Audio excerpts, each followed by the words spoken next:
He didn't marry a woman, he inherited a hostage. From the outside, Leon Moretti's wedding looked like power, wealth, and legacy. But beneath the glass walls and polished vows was something far darker, a cycle of violence dressed up as family. Claire enters the estate as a witness, yet slowly becomes proof of how domination reproduces itself. This is not merely a story about kidnapping. It is about how power rewrites love into ownership and survival into silence. Case notes commence. Evelyn Carter walked toward the man who would build her cage. The only witness was Claire Bennett, who saw the sickness for what it was. Inside, Claire felt the tremor in her friend's hand and knew this was a place of unseen horrors. Yet she couldn't guess her own fate was being woven into the same tapestry of control. She missed the predatory gleam beneath Leon Moretti's charm, never imagining the doors had already locked behind her. This is the record of a bond forged in terror, a study in the subtle architecture of a narcissist's will. It begins here. The estate, a monument to power, was designed to crush the spirit. Claire Bennett, her knuckles white around her purse, felt her own breath catch in the suffocating perfection of it all. Their friendship was born in college, a strange alchemy of two opposing souls. Evelyn was a storm of impulse and laughter, Claire a quiet harbor of caution. 6 months ago, a call shattered that peace. Evelyn's voice, a thin thread of terror over the line, was a summons Claire could not ignore. That desperate plea ignited a loyalty that burned brighter than her own instincts for survival. Arriving now, she felt like a ghost haunting a feast. Her simple presence an ugly truth among the dazzling lies of wealth. The very air was thick with a privilege she'd never known, making her feel small, foreign, and profoundly alone. The seamless unity of the guests was a wall, sealing Claire in her isolation. She tried to become invisible, a survival tactic learned in childhood, shrinking into the background. When Evelyn finally appeared, it was a breath of air in a vacuum, a momentary relief, but it soured instantly. Evelyn was a beautiful, heartbreaking contradiction, a face painted to perfection, unable to hide the bruised look of her eyes. Her smile was a grimace that held no warmth, and her skin was cold to the touch, chilled by a constant, unseen fear. Her first words were a test of allegiance, immediately followed by a brittle denial of the horror plain on her face. Claire's gut screamed a truth her mind barely grasped. This wasn't wedding jitters. It was the prelude to an execution. The name of the emotion was fear. When Claire asked about the groom, Leon, a muscle jumped in Evelyn's jaw as her words fractured.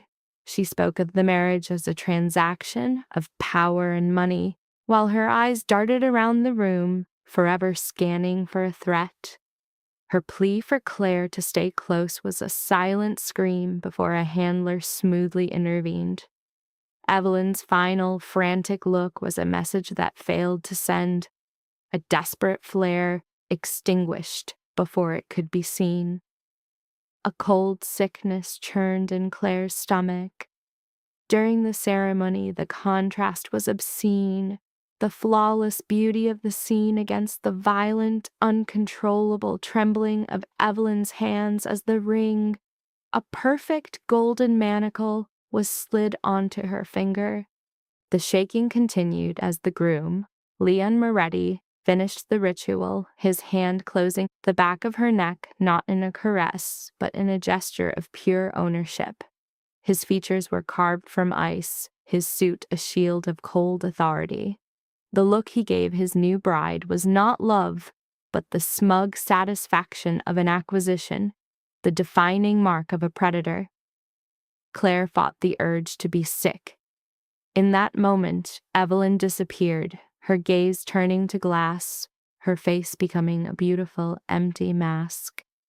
The reception was a stage play of forced joy, every smile policed. From a table in the shadows, Claire watched them, her eyes never leaving the couple. The perpetrator, Leon, kept his arm locked around Evelyn, a constant assertion of his dominance. He spoke with an older man as Evelyn stood frozen in a state of living death, her expression unchanged. Then a stranger approached Claire's table, a man in his early 30s. He was a paradox of a relaxed smile and eyes that dissected everything they saw. He called himself Vincent Moretti, the groom's cousin. Claire's defenses went up. When he asked her what she thought of the wedding, she offered him a practiced lie. Vincent saw right through it, and Claire's heart hammered against her ribs. He remarked how her genuine worry was a flaw in this palace of perfect falsehoods. Claire deflected with another story, one he seemed to buy, letting the conversation die. "We outsiders should stick together," he said, before leaving, the words a strange offer of alliance. The night's performance continued. Claire watched Evelyn's rigid posture and fixed smile through the first dance, a public spectacle of her surrender. Finally, at her breaking point, Claire fled the ballroom to find her. She was alone, staring out a dark window, a portrait of utter desolation. Evelyn's first panicked words were not of relief, but of terror at being caught, revealing the constant watch she was under. Claire's direct plea finally broke the spell, and Evelyn crumpled, the tension draining from her body in a wave of silent surrender. The story came out in a voice hollowed of all emotion. The marriage was a payment. Her father owed Leon's family a debt, and the alternative was his death. The world tilted under Claire's feet. Evelyn spoke of her cage as if the walls were eternal, the lock unbreakable. She laughed, a sharp, ugly sound, when Claire suggested the police, revealing a hopeless certainty that Leon was above any law. The leash around her neck was a direct threat to her father's life. Then, like so many victims, she tried to save her friend by destroying their bond, urging Claire to run, to forget her, to leave her alone in the dark. Claire refused to let go. "We have to do this." The door opened. It was Leon. His face was pleasant, but his eyes were like stones. "They found you. Our guests are asking for you." Evelyn's entire being transformed. The fear vanished, replaced by a brittle, perfect smile. "Of course. I was just saying goodbye to Claire. She's leaving." "Is she?" Leon's gaze shifted to Claire. "A shame. The party is just beginning." "I have to get back to my hotel," Claire said, her voice a thin wire of control. "I have an early flight." "Nonsense." Leon stepped into the room. "You're Evelyn's oldest friend. You must stay the night. We have plenty of room." It wasn't an offer. It was a verdict. "That's very kind," Claire answered slowly, "but I've already made arrangements." "I insist." Leon's smile never wavered. "Evelyn would be devastated if I allowed such poor hospitality, wouldn't you, my love?" Evelyn gave a tiny nod, refusing to meet Claire's eyes. "Then the issue is concluded." Offering his arm, Leon turned to Evelyn. "We should proceed. They are serving the next course." She took it, and as they swept past Claire, Evelyn whispered, "I'm so sorry," before they were gone. Claire stood alone in the sitting room, a fine tremor running through her limbs. The only sane thought was to leave, find the exit, call a car, and disappear. But the ghost of Evelyn's face, and the raw fear in her eyes, was an image that would not fade. She couldn't abandon her. Claire began to walk, avoiding the main hall and instead tracing the arteries of the house, trying to get her bearings in the sprawling labyrinth of corridors and closed doors. She passed staff who barely glanced her way. Lost in searching for an exit, she turned a corner and collided with Vincent Moretti. "Careful." His hand shot out, steadying her elbow. "Watch your step." "Sorry." Claire pulled back instantly. Vincent's eyes scanned her face. "You look as though you've seen a ghost." "I'm just a little lost." "I was trying to find my way out." Vincent's face gave nothing away. "That can be difficult here." A cold knot of dread tightened in Claire's stomach. "What do you mean?" "This way." He nodded toward another door. "We need to speak privately." Every instinct screamed at her to run, but Vincent was already moving, and she was hopelessly lost. She followed. He led her into a small, dust-moted library lined with priceless, ancient-looking books. He shut the door and leaned against it, blocking the only way out. "You're trying to decide if you can trust me," he stated. Claire said nothing. "It's a wise impulse. Trust is a dangerous commodity in this family. Still, I'm going to offer some advice, because I saw the look on your face when you watched Evelyn during the ceremony." "I care about her," Claire said, her voice low. "Then understand this. Leon's marriage to Evelyn isn't about love. It's a business arrangement to settle her father's debt and to showcase his own power. That is how this family operates. Everything is a transaction. Everyone is either an asset or a liability." "Why are you telling me this?" "Because you're about to become a liability." Vincent pushed off the door and began to pace the confined space. "Leon doesn't abide by loose ends, and you, Claire Bennett, are a very loose end. You know too much. You feel too much, and you are not part of the family." The moisture fled from Claire's mouth. "I'm leaving tomorrow." "No, you're not." The words hung in the air with the finality of a death sentence. "What are you talking about?" The question was a faint tremor of sound. Vincent stopped, his gaze locking with hers. "Leon has people watching you. Did you really think you could just walk out of here, get in a cab, and go home? That's not going to happen. Leon has found a use for you." "A use for what?" "Leverage." The muscle in Vincent's jaw jumped. "On Evelyn. With you here, she'll behave. She won't run. She won't fight. She knows if she does, you'll be the one to pay the price." The room seemed to tilt beneath Claire's feet. "No, that's insane. I'm nobody. I don't—" "You are her best friend? That makes you somebody very important." Vincent closed the space between them, his voice dropping to a harsh whisper. "Listen to me. When they come for you, and they will come soon, do not fight them. Don't make a scene. Go with them. The more cooperative you are, the better you will be treated. You want me to just let them take me? I want you to stay alive." Claire's breath came in short, sharp gasps. This wasn't real. It was supposed to be a wedding, a quick trip. By Monday, she was supposed to be back at her quiet job in her quiet life.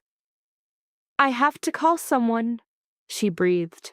"I have to—" "Who?" Vincent let out a hollow laugh. "The staff? They work for Leon. The guests? They're either family or too terrified of him to help. The police? They're on his payroll." He took a step back, a grim finality in his posture. "No one is coming to save you, Claire. There is only you, and what you do in the next few minutes." Before she could reply, the sound of heavy footsteps echoed in the hall. Vincent gripped her arm. "Remember what I said? Don't fight." He melted away through a side door she hadn't even seen, leaving Claire alone as the main library door swung open. Two men, large and broad in suits that failed to hide the shape of their hardware, stepped inside. One of them smiled a cold, predatory gesture. "Miss Bennett," he said, Mr. Moretti would like to see you. Claire's hands clenched at her sides. I was on my way back to the party. Your plans have changed. The man stepped aside, gesturing into the corridor. If you'll come with us. Her body screamed to run, but there was nowhere to go. She saw Evelyn's face in her mind, heard Vincent's warning, and walked. They didn't lead her toward the ballroom. They guided her deeper into the mansion, down a hall she didn't recognize, toward a heavy, dark wood door at the very end. One of the men knocked twice. "Come in," Leon's voice commanded. The door opened. It was a study of dark wood and rich leather, lined with books and expensive liquor. Leon sat behind a massive desk, his suit jacket off, his tie loosened. He looked utterly at ease. "Claire," he pointed to the chair across from him. "Have a seat." Claire didn't move. "What is going on?" "Sit." The word was an order, not a request. She sat. He poured himself a drink, ignoring her completely. "I understand you and Evelyn are very close. We're friends. My information says best friends." Leon took a sip, watching her over the rim of the glass. "She trusts you." Claire remained silent. "That's a valuable thing," Leon continued. "Trust, loyalty. Evelyn doesn't have much of that in her life. Only you." "If you hurt her—" "Hurt her?" Leon raised an eyebrow. "I just married her. Why would I want to harm my own wife?" "Then let me go." "I can't do that." The casual way he said it sent a chill through Claire's entire body. "You can't legally keep me here," she said, her voice shaking slightly. "People know I'm here, my job, my family, they'll notice I'm gone." "Will they?" Leon leaned back in his chair. "Your file says you live alone. You work a quiet office job. Your parents are dead. You have no siblings, no partner." He smirked at her expression. "I do my homework, Claire. You're a ghost. No one will even file a report." The walls of the room seemed to press in on her. "What do you want from me?" she whispered.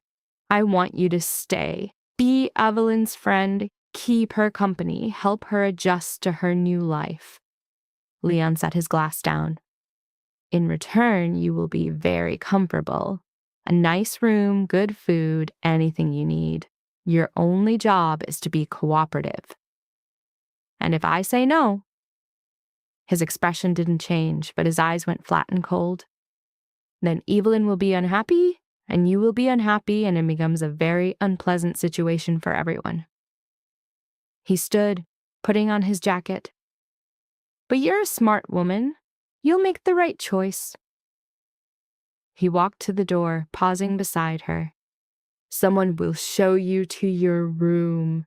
Get some rest. We'll go over the rules tomorrow." He left. Claire sat frozen in the chair, her mind unable to process a world that had suddenly stopped making sense. This wasn't supposed to happen. Not to someone like her, not in the real world.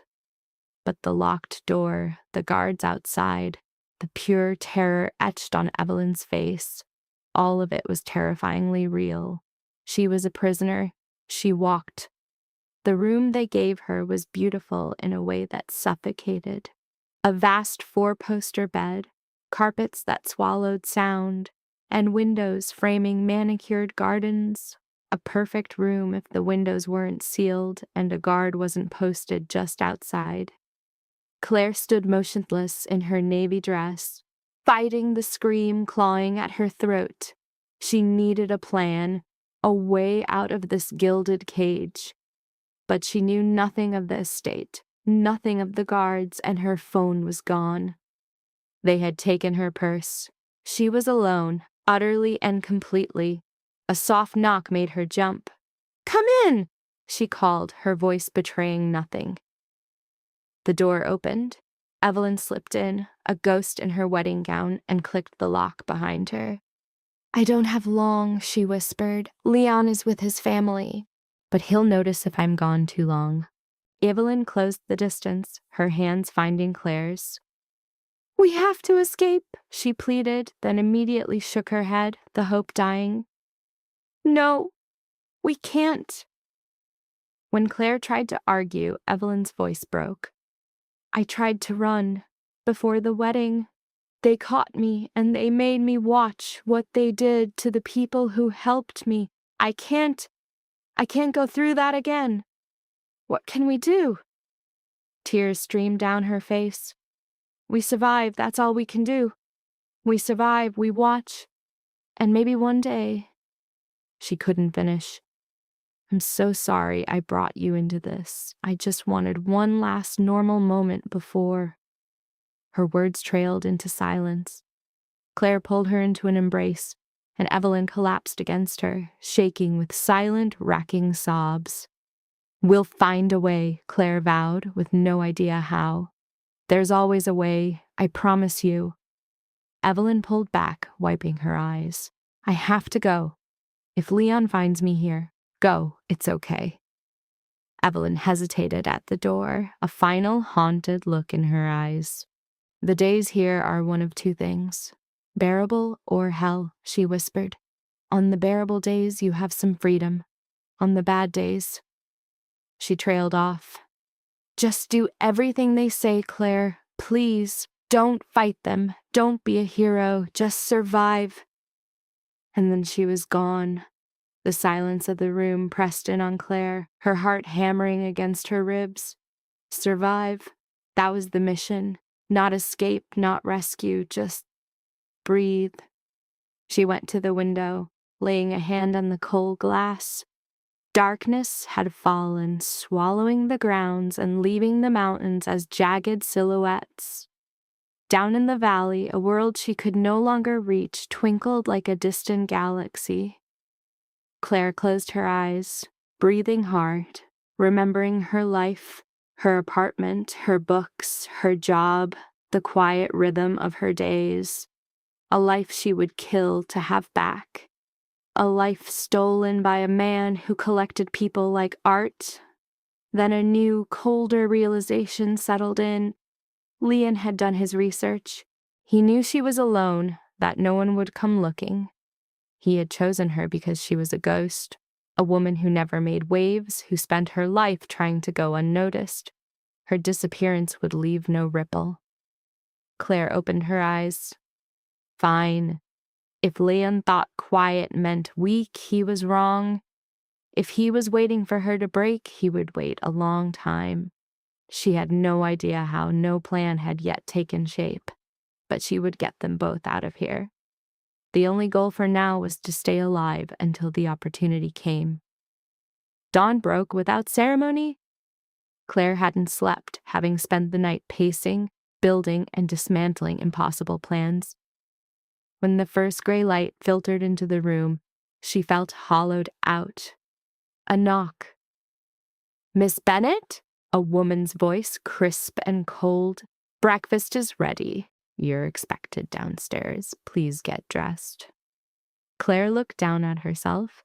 The dress she'd worn yesterday was a wrinkled ruin. I don't have anything else to wear, she called out. Check the wardrobe. Claire pulled open the closet doors. Inside hung a collection of clothes. Dresses, blouses, pants, all in her size, all in an expensive, elegant style she could never afford. A wave of sickness washed over her. This was all part of his plan. She chose a simple gray dress and a white cardigan, dressed quickly and opened the door. The attendant was an older woman, perhaps 50, with knowing eyes and an air of detached efficiency. I'm Mrs. Kovash, the housekeeper. This way. She led Claire down to a sun-drenched breakfast room. Leon sat at the head of the table reading a newspaper. He looked up as she entered and smiled. Good morning, Claire. I trust you slept well. Claire said nothing. His smile faded. Sit. Eat. We need to talk. She took a chair at the far end of the long table. Mrs. Kovach poured coffee and served her a plate. Despite the terror knotting her stomach, Claire was starving. She hadn't eaten since before all this. She picked at a croissant as Leon watched her. "The rules are simple," he began. "You are my guest, a guest who is watched. You may go anywhere on the grounds, but you may not leave. You will join the family for meals when asked. You will be a companion for Evelyn. You will not try to contact the outside world. And if I say no, then your privileges disappear. Your room will become a cell. Your movements will be restricted. And Evelyn will suffer for your defiance." Leon folded his paper. "But you won't say no. You're too smart for that, and you care about your friend." Claire set down the pastry. "How long?" "How long what?" "How long do I have to stay here?" Leon considered it. "That depends on you. Cooperate and your stay will be comfortable. Resist and it will not. As for when you can leave," he shrugged. "I haven't decided." The casual cruelty of it stole the air from her lungs. "You can't do this," she said, her voice trembling. "This is insane. You can't just steal people." "I can do whatever I want, Claire." Leon's voice was ice. "The sooner you accept that, the easier this will be on everyone." He stood, smoothing his jacket. "Evelyn will join you for lunch. Until then, feel free to explore, get to know your new home." He left her there with her cooling coffee and the shattered remains of her life. The days blurred into a suffocating rhythm. Claire learned the routines of the estate: breakfast alone or with Leon, lunch with Evelyn if allowed, dinner with the entire unnerving family and their business associates. She learned to become invisible, to speak only when spoken to take up as little space as possible. It was, as Evelyn had said, about survival. Some days were better than others. On good days, they were left alone. On bad days, Leon's temper was a storm that threatened to break over them all. Claire watched. She listened. And she learned. She saw Vincent's nightly visits, his polite but distant demeanor, an unreadable mask. She gathered that Leon's uncle, Marcello, was the true power behind the family's shadowy business. She learned that the staff saw everything and said nothing, and that there was no easy way out. The estate was a fortress, walled and gated, with guards and cameras everywhere. And beyond that, miles of unforgiving mountain terrain. Still, she watched and she waited for a weakness. She had to be ready. 3 weeks after the wedding, Vincent found her in the library. It had become her sanctuary in the afternoons. It was quiet. The guards left her alone there, and the books were a brief escape. "You read a great deal," Vincent observed, sinking into the chair across from her. Claire marked her page. "There isn't much else to do." "You could try to escape." Claire's heart hammered against her ribs. "Is this some kind of test?" "No, just an observation." Vincent leaned back, studying her. "Most people in your position would have tried by now, but you're just waiting. Because I figure I wouldn't make it 10 feet. The corner of Vincent's mouth twitched. "You've figured correctly." Silence stretched between them. "Why are you even here?" Claire finally asked. "At this estate? You don't seem to belong." "I don't," Vincent agreed, his face hardening, "but blood is blood, and this family doesn't let you leave." "So, we're both prisoners, then." Vincent gave a short, humorless laugh. "Yes, I suppose we are." He started to leave, but stopped. "For whatever it's worth, you're holding up better than most." "I don't feel like I'm holding up at all." "That's how survival works. You don't know you're doing it until you look back and realize you're still standing. He moved to the door again, then paused one last time.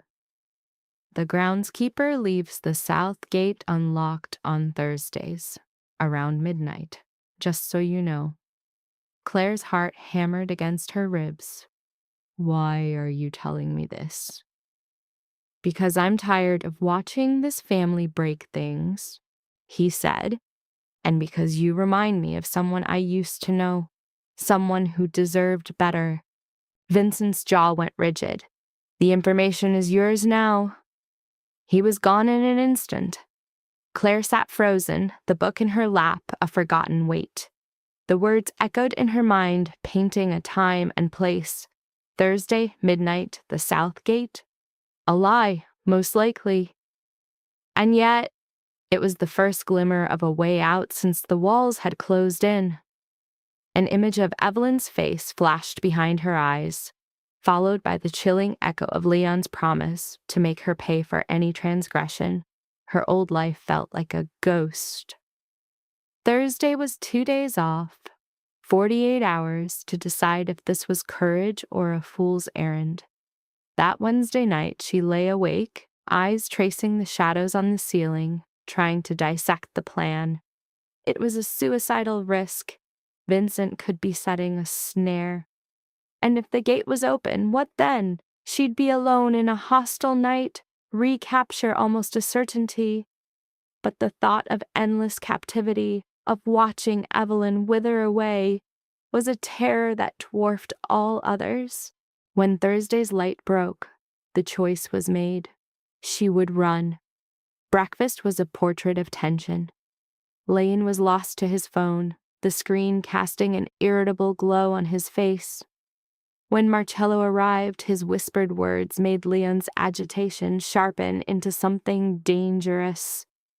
"Business!" Claire's voice cut through the silence. Leon's eyes snapped to her. "It doesn't concern you." "I see." Claire lifted her coffee. Leon shot to his feet. "I have meetings. All day. Don't wait for me for dinner." He left without another word. Claire watched him go, a drumbeat starting in her chest. His distraction was an unexpected gift, a slight crack in the armor of her prison. She moved through the rest of the day as a phantom of herself, eating lunch with Evelyn, who looked pale and frayed, her eyes shadowed with sleeplessness. "Are you sleeping at all?" Claire asked softly. "Not really." Evelyn pushed food around her plate. "Leon's been on edge. Some deal went south. The details are a mystery, but his mood makes it wise to stay away." "Has he hurt you?" Evelyn's silence was a scream. Claire reached out, her fingers closing around Evelyn's hand. "I'm getting us out of here." "Claire, no!" Evelyn's grip tightened, desperate. "I know what you're thinking. Don't! They will catch you, they always do." "But what if they don't?" "They will." Evelyn's voice trembled. "And when they do, Leon will make an example of you, of us. I can't watch that happen." Claire swallowed the truth about the open gate. If she failed, Evelyn's ignorance was her only shield. "It was just a thought," Claire lied, her own words tasting like ash. "I'm not doing anything." Evelyn didn't look convinced, but she let go. That afternoon, Claire returned to her room and began the ritual. Every move had to be invisible. She pulled on leggings beneath her skirt, a tank top under her blouse, armoring herself in layers. She slipped a small water bottle into the pocket of her cardigan, a tiny, essential anchor to the world outside. At dinner, she sat alone. The vast dining room seemed to magnify Leon's absence.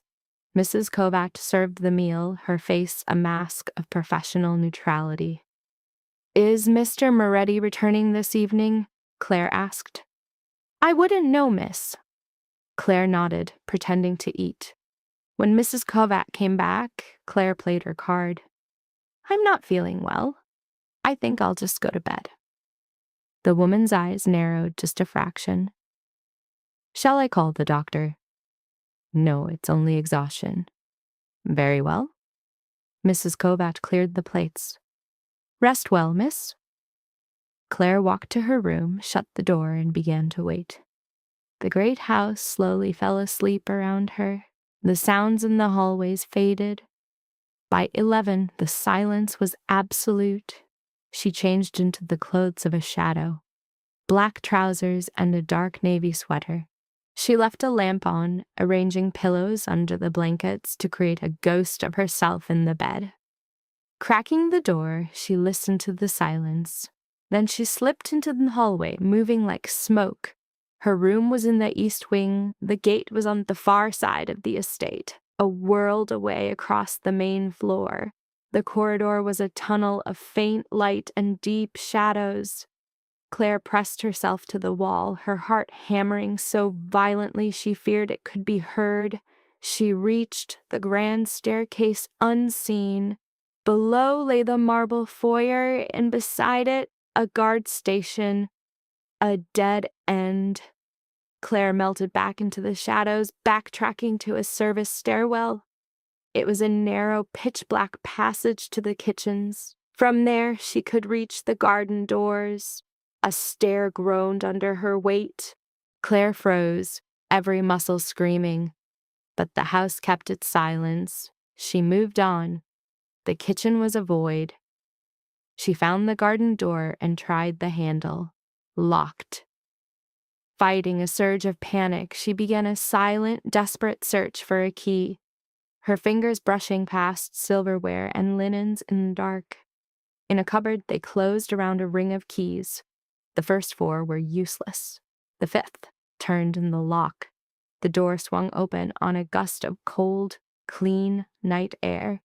She stepped out, locked the door behind her, and ran. The gardens were a maze, but she had memorized the layout from her window, a map to the south gate etched in her mind. She stuck to the shadows, avoiding the open paths.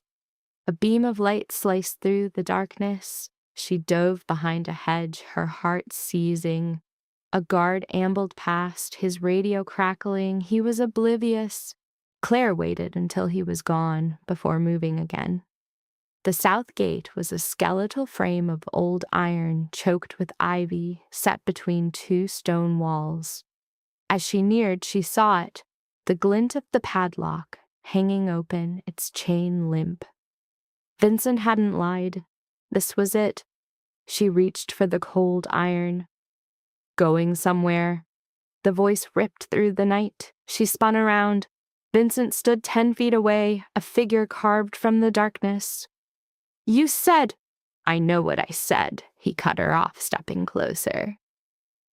I also said it might be a trap. Did you consider that? Yes. And you came anyway. I had to.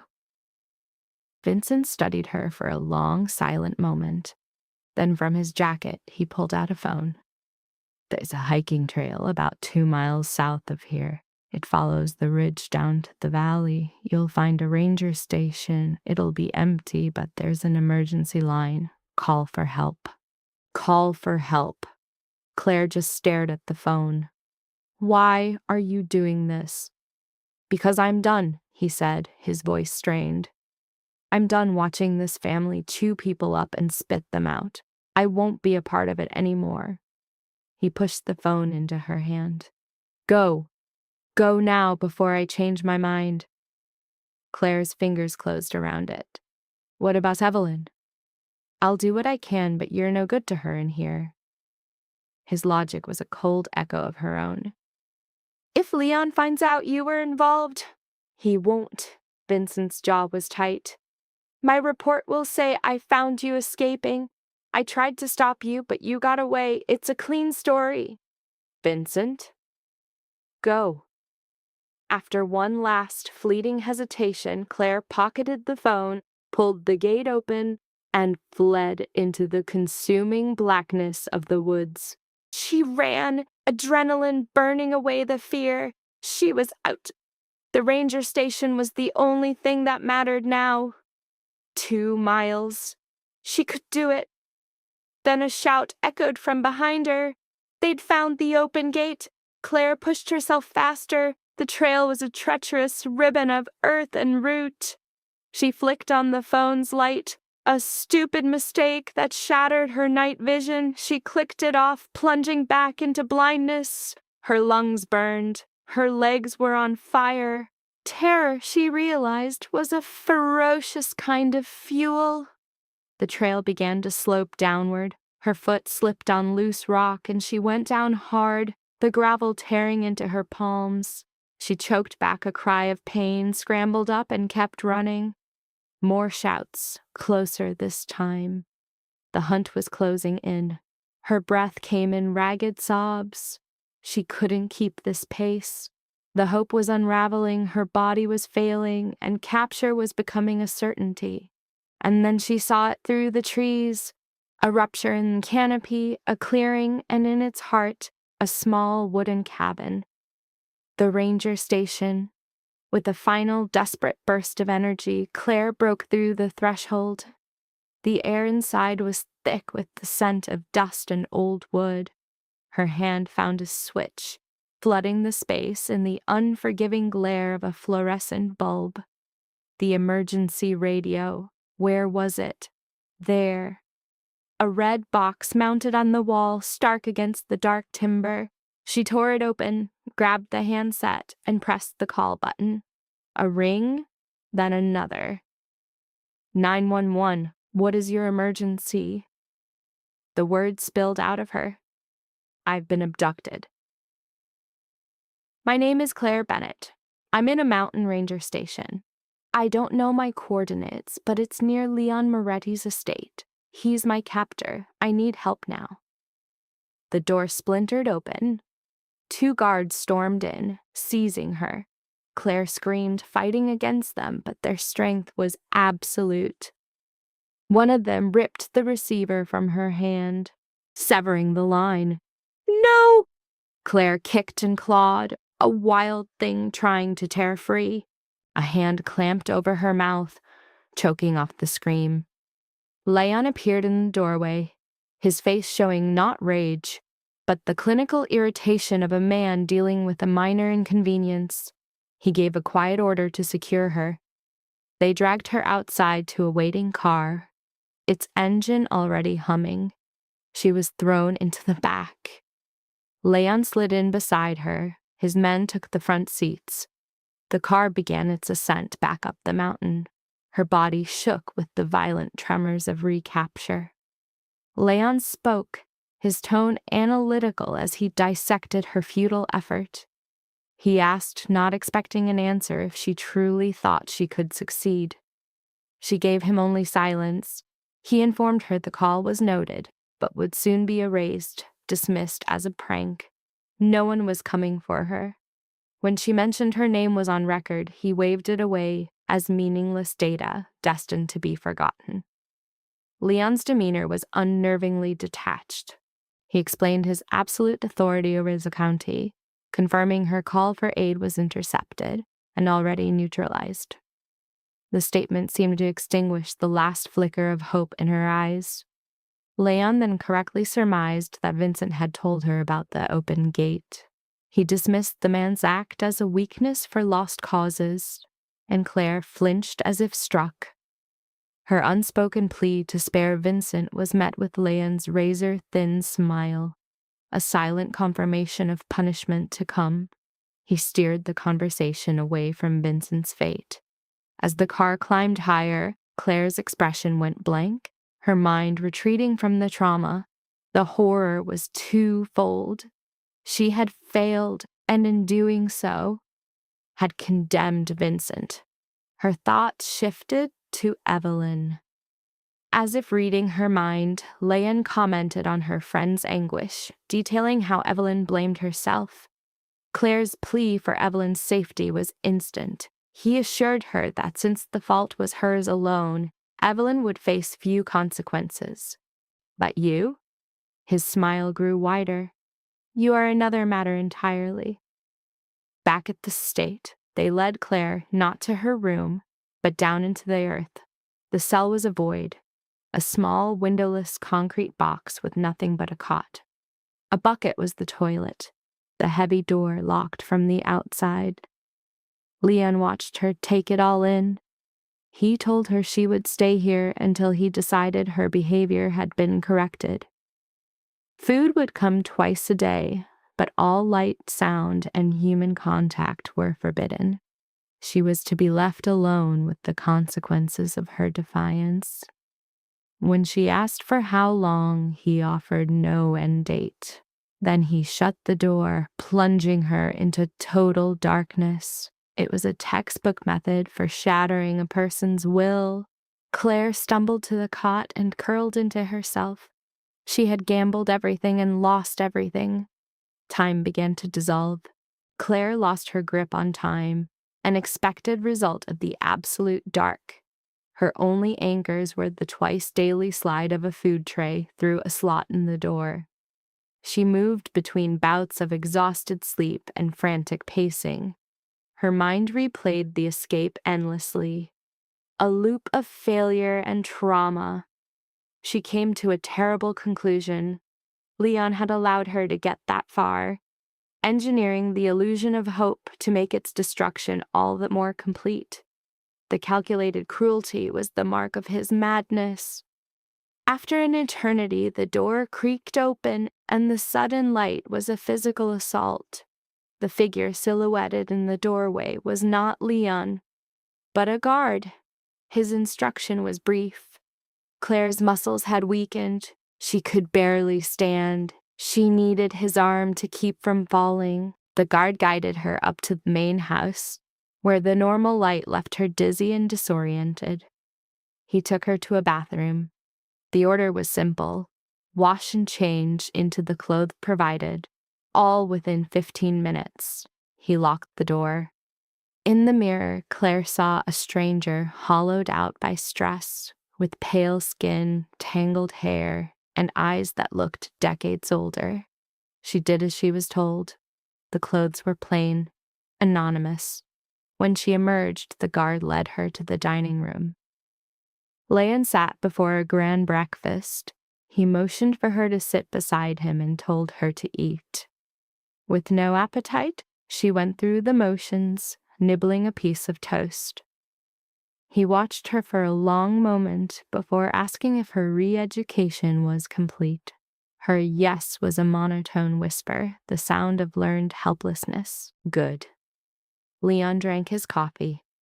Evelyn has been worried. I've decided to allow you a supervised visit. Claire's head snapped up. She asked how Evelyn was. Leon confirmed she was physically fine, but emotionally distraught, which he blamed entirely on Claire's escape attempt and Evelyn's misplaced guilt. The weight of that guilt was a visible burden on Claire. He granted her request to see her friend, but only after she finished her meal. Leon then detailed the new reality. She would be under constant watch, locked in at night, and any future defiance would bring consequences far more severe. Her murmured understanding was met with a sharp question about whether she was sincere. He then painted his cruelty as a necessary evil forced on him by her behavior. Claire said nothing. He continued, explaining her new purpose. She needs you here. You keep her calm, which makes my life easier. Your comfort is a convenience to me, but if I must choose between that and your obedience, I will always choose obedience. I won't try to escape again, Claire said, the words of formal surrender. I know, Leon replied with a smile. You understand the cost now. He left her alone with her food. She had survived the ordeal, but her spirit was broken. Evelyn was waiting in the sitting room. When she saw Claire, her face flooded with relief. They met in a desperate embrace. This is my fault, Evelyn sobbed. I should have stopped you. No, Claire said, pulling back to look at her. This wasn't on you. This was my choice, my mistake. Leon said you were in the basement. He wouldn't let me see you. He said I had to wait until you were conditioned. Evelyn's voice broke. I was so scared. I'm all right now, I'm here. They sat on the sofa, clutching each other's hands. Claire's guard stood like a statue by the door. Did he hurt you? Evelyn asked in a whisper. No, just isolation. And Vincent? A cold dread filled Claire's stomach. What about him? Leon fired him, said he was disloyal, that he helped you. Tears streamed down Evelyn's face. Is it true? Claire's throat tightened. Vincent had lost everything for her. He told me about the gate, she admitted. But I pushed him. He tried to talk me out of it. It was a lie, but it was all she could offer him now. Leon's been paranoid since you ran, Evelyn continued. He thinks there's a traitor in the family. He's been questioning everyone. It's been a nightmare. I'm so sorry. The words felt empty, useless. You tried to run, Evelyn said. You got closer than anyone I've ever seen. For a moment, I actually thought you might make it. I failed. Yes, but you tried. That's more than I've ever done. They fell into a heavy silence, crushed by the reality of their cage. What happens now? Claire finally asked. We endure, Evelyn answered, her voice hollow. It's all we can do.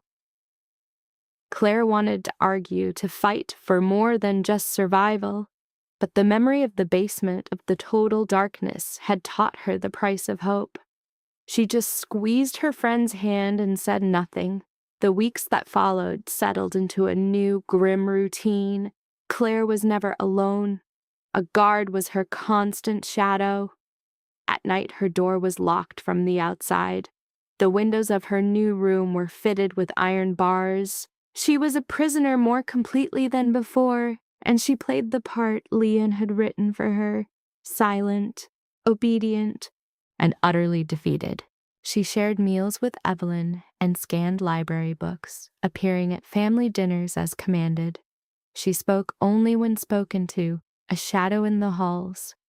Leon seemed satisfied. The fire from her escape attempt had cooled.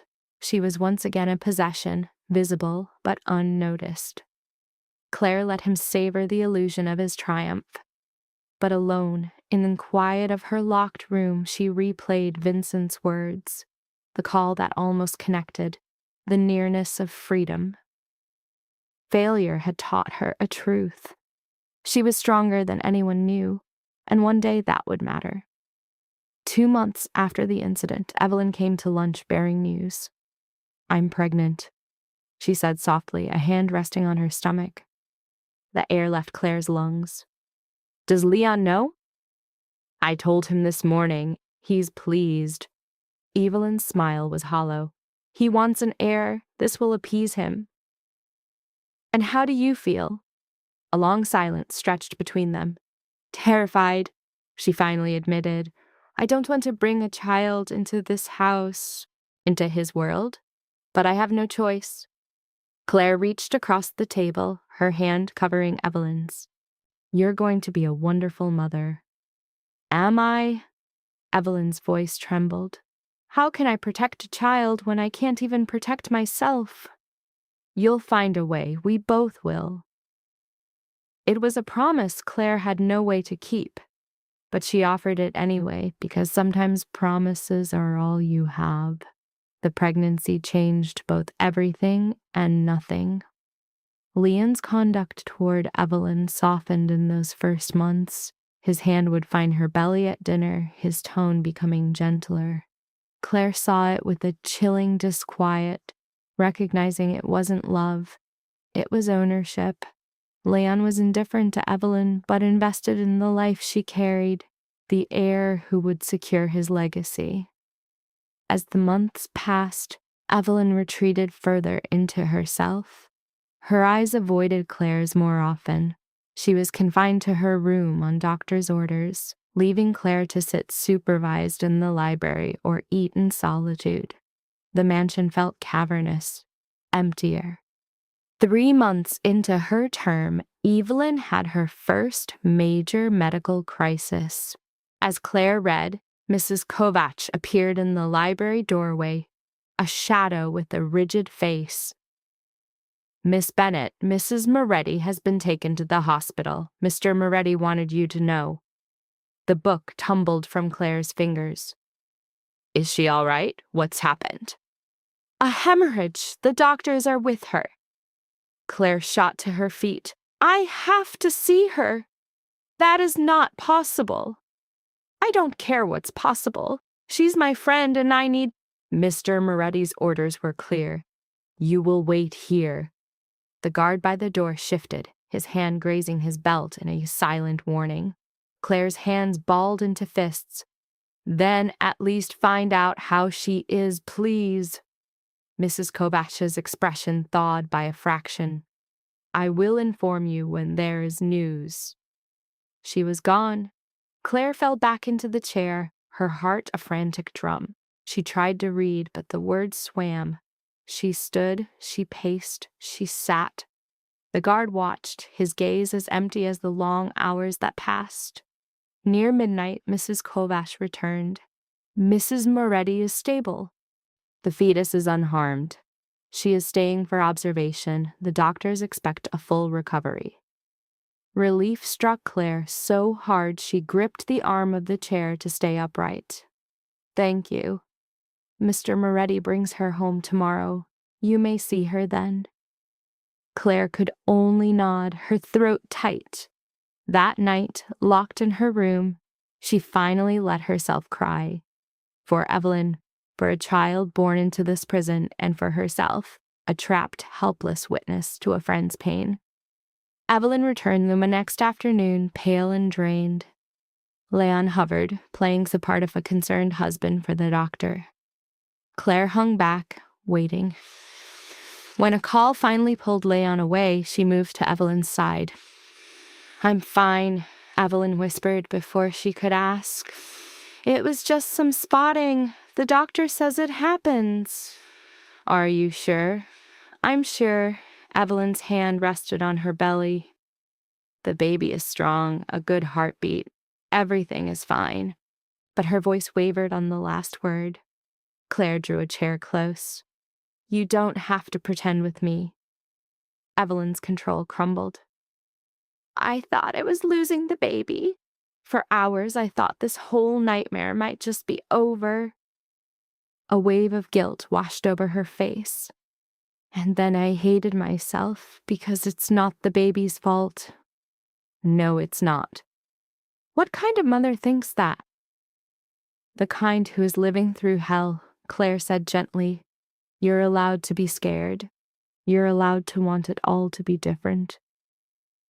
I just think about what happens after. If it's a boy, Leon will raise him to be just like him, to take over. Evelyn's eyes glistened with tears. And if it's a girl... She didn't have to finish. Claire squeezed her hand. We'll get through it. One day at a time. You always say that, but I don't see how things get better. Claire had no answer. The pregnancy advanced. Evelyn's belly grew. Leon hired a nurse, a stern woman named Mrs. Mrs. Chen became her shadow, a diligent warden reporting every detail back to Leon. And in those months, the space between Claire and Evelyn grew into a chasm. The nurse was a gatekeeper of bed rest, diet, and stress, reducing visits to brief, monitored affairs where Chen hovered, her pen scratching against a notepad. It was a second vanishing of her friend. Claire's life became a metronome of routine. Breakfast, library, lunch, reading, dinner, sleep. Her permanent escort, a silent man named Marcus, was a ghost at her heels. She learned to exist as if he wasn't there. One afternoon, amid the library's quiet, her eyes fell upon a shelf of art books. She pulled a heavy volume on the Italian Renaissance, its pages whispering open to exquisite, intricate worlds. Art had been a passing interest, a college elective, but here it became a lifeline, a deliberate focus against the reality of locked doors, silent guards, and Evelyn's swelling belly. A week later, Leon materialized between the bookshelves, a specter in her newfound sanctuary. His question about her new interest was a baited hook. Claire's response was clipped, a wall of defense against a man who now rarely spoke to her directly. "Just reading," she offered. He picked up a book on Caravaggio she'd been studying, his lips curling. "A good eye." His manufactured surprise at her choice was a transparent ploy, a cruel nod to her family's own art collection. He spoke of a gallery he was planning for business associates, a showroom for the family's vaulted treasures. Claire offered only silence. Then he struck, referencing her university art history courses, a move calculated to unbalance her. A knot of ice formed in her stomach at his omniscience. "I wasn't very good at it," she lied, a desperate retreat. He countered by quoting her transcript, an A grade, a professor's glowing praise. The book in her hands became an anchor as the room tilted. Then he unveiled his proposition. His offer was to catalog the family collection, a project he framed as a gift of purpose. Claire saw the truth instantly. "You want me to work for you?" she asked, her voice flat. Leon twisted the forced labor into an act of kindness, a cure for the boredom and restlessness he correctly diagnosed in her. The conditions were a new kind of cage, more freedom to roam the estate, but only in exchange for her complete compliance. It was a classic gambit of control, offering an illusion of choice. "What's the catch?" she asked, knowing the answer. His terms were chillingly simple: cooperate, and she would be rewarded; resist or try to escape, and she would lose everything. His smile was a mask hiding the threat. Her eyes fell to the stolen art in the book before her, and she nodded, seeing no other move to make. The path to the vault took her past the very room where she had once been locked away, a deliberate, cruel reminder of what she was. Leon himself walked her to the vault, with Marcus trailing behind like a grim shadow. He spun a tale of the collection's origins, a sanitized history of legitimate purchases blended with less conventional acquisitions, normalizing his family's legacy of theft.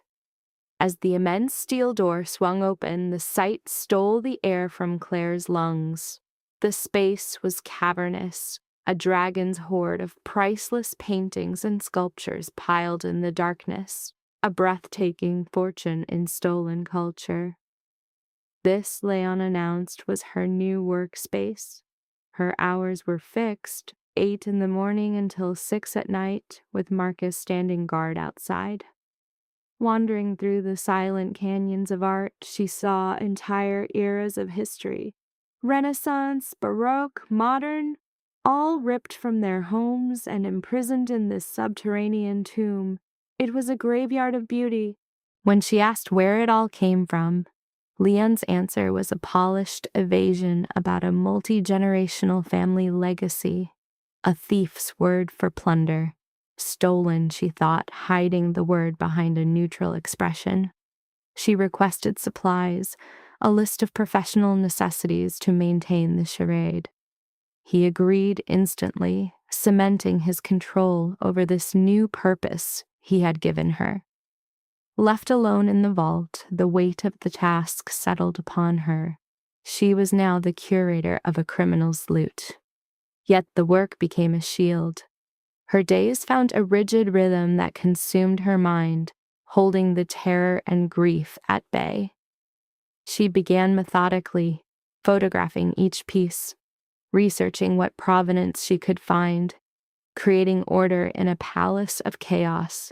Some works had papers, but many had nothing. The ghosts she knew, the stolen ones. She pushed the thought away, focusing on the task. A rhythm took hold. Inventory by morning, research by afternoon, and a return to her room each night in a fog of exhaustion. She saw less and less of Evelyn, whose high-risk pregnancy now demanded absolute bed rest. Their brief meetings were hollowed out, filled with safe topics, never touching the baby or their future. Evelyn looked fragile, her assurances that she was fine a transparent lie. One afternoon, while studying the small portrait, Claire's fingers brushed against something wrong, a subtle inconsistency in the frame. The backing felt too new. Carefully, she worked the painting from its frame and saw the proof, a modern edition, fitted with a nearly invisible seam. Acting on an instinct she hadn't felt in months, a flicker of her old self, she pried the backing free. Inside lay a folded piece of paper. As she unfolded it, she found a letter in Italian dated 15 years ago. Her college language skills were enough to decipher its meaning, a daughter's desperate heart, pleading for the return of the painting, a piece stolen from her dead mother's home. Sickness churned in her gut. She carefully reassembled the frame, but the world had shifted. These were not just objects anymore. They were wounds, each one a testament to a human tragedy, a story of loss. That knowledge turned her work from a survival tactic into an act of complicity. She was organizing the evidence of Leon's cruelty. "Everything okay?" The guard's voice, Marcus, sliced through her thoughts. "Fine," she lied, the automatic response of a prisoner. He retreated. She returned to her work, seeing no other choice. Evelyn went into labor on a Tuesday. The housekeeper's breathless alert sent Claire sprinting upstairs, only to be blocked by the formidable Mrs. Chen. "Family only," the nurse declared. Claire's desperate plea, "I'm her best friend," hit a wall of starched white uniform as the door clicked shut in her face. Stranded in the hall, she could only listen to the muffled sounds of Evelyn's agony, a storm of helpless rage building inside her. When Marcus told her to go to her room, she refused, sinking to the floor in silent opposition. "I don't care what Mr. Moretti wants," she said, the words a small, sharp stone thrown against a fortress. She saw a flicker of conflict in the guard's eyes before he simply took up a post nearby, a silent watcher. Hours bled together as she sat, a vigil of powerlessness, digging her nails into her palms until they bled.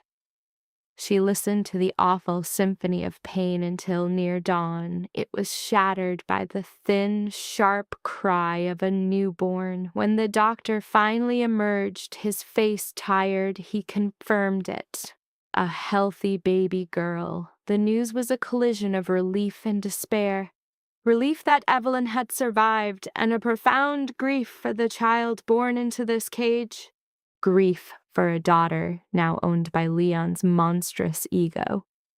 The doctor allowed her a few moments inside. Evelyn was pale and exhausted, but her eyes were clear. Cradled in her arms was the baby. "Claire," was the first word she whispered. Claire moved to the bed and looked down at the tiny girl named Layla. Then Evelyn delivered the devastating truth, her laugh brittle and broken. Leon wanted a boy. The narcissistic wound explained everything. "Then he's an idiot," Claire said, the only comfort she could offer. Evelyn's fear was a tangible thing at the quiet room. Fear for this child she could not protect. "We'll figure it out together," Claire promised, the old vow feeling heavy and fragile. But looking at Layla, her resolve hardened into steel. As predicted, Leon kept his distance, his disappointment creating a cold vacuum around the new mother and her child. Leon's visits were brief. He'd look at the infant Layla with an expression Claire couldn't decipher, and then leave. It might have been disappointment or just distaste for the chaos of a newborn. His absence, however, gave Evelyn space. Claire spent every spare moment with them, helping with the feedings and the endless duties of care. Evelyn was fraying, worn down by an exhaustion so deep it felt like a sickness. "I can't do this," she confessed one night, rocking a screaming Layla. "I'm so tired she won't stop crying. I don't know what she wants." "You're doing fine," Claire said, taking the baby. "You're just exhausted. Let me." Claire walked the room, swaying rhythmically until Layla's cries softened to whimpers and then silence, her tiny body relaxing against Claire's chest. Claire looked down at the small, innocent face. "I'm so sorry," she whispered. "I'm so sorry. This is the world you were born into." Layla yawned, and in that small moment, Claire felt a profound shift inside her. A fierce, protective love took root, as terrifying as it was powerful. She had failed to free Evelyn, failed to engineer an escape, failed at everything. But this she could do. She could keep this child safe. It was the one small, vital mission she had left. The next months were a blur. Layla grew, started smiling, and learned their faces. Evelyn healed physically, but her spirit seemed to fade. Leon remained a ghost, consumed by business that kept him away for weeks. Claire returned to the vault, cataloging stolen lives on a screen, walling off her thoughts from the meaning of her work. They survived. It was all they could do. Then, one afternoon, 18 months after Layla's birth, Leon summoned Claire to his study. She went, her heart pounding, dreading the reason. He sat at his desk, looking worn. There were new lines around his eyes and strands of gray in his dark hair. "Sit down," he said. She did. "There are some troubles within the family," Leon began, wasting no time. "An internal power struggle. My uncle Marcello feels I'm too soft, too focused on legitimate business instead of our traditional work. He's not alone." Claire said nothing. "It's going to get worse before it gets better, and when it does, this house may not be safe." Leon leaned back in his chair. "I'm telling you this because you've proven useful. Your work is meticulous. You've earned a certain amount of trust." "What do you want from me?" Claire asked. "If I am killed, I want your word that you will stay with Evelyn and Layla, that you will help them, protect them." Claire stared. "You're asking me to promise to remain a prisoner here, even if you're dead?" "I'm asking you to protect the people you care for." Leon's voice was grim. "Because if I'm gone, others in my family will come for them, especially Layla. She is my heir. They'll use her, control her, or kill her to end my line." "That's a pathological thing to think." "It's realistic," Leon cut in. "You care for that child. I see it. And for Evelyn, if I die, they'll need you more than ever." Claire's mind raced. "What about letting us go, all of us?" "And go where, exactly? Evelyn's father is dead. She has no money, no resources. You are officially a missing person, presumed dead after a failed 911 call was buried. Legally, neither of you exists." His tone turned cold, analytical. "This is your place now. The only choice left is whether you will be victims or survivors." Claire wanted to scream, to flip the heavy desk, to do anything but absorb his twisted logic. But he was right about one thing. She loved Layla and Evelyn, and without Leon, they would be utterly defenseless. "If I agree," she said slowly, "what are the terms?" "Your continued freedom within this house, guaranteed protection for them, and my word you won't be parted from them." "Your word?" Claire's laugh was brittle and sharp. "It's the only currency I have left to offer." Their eyes locked across the desk.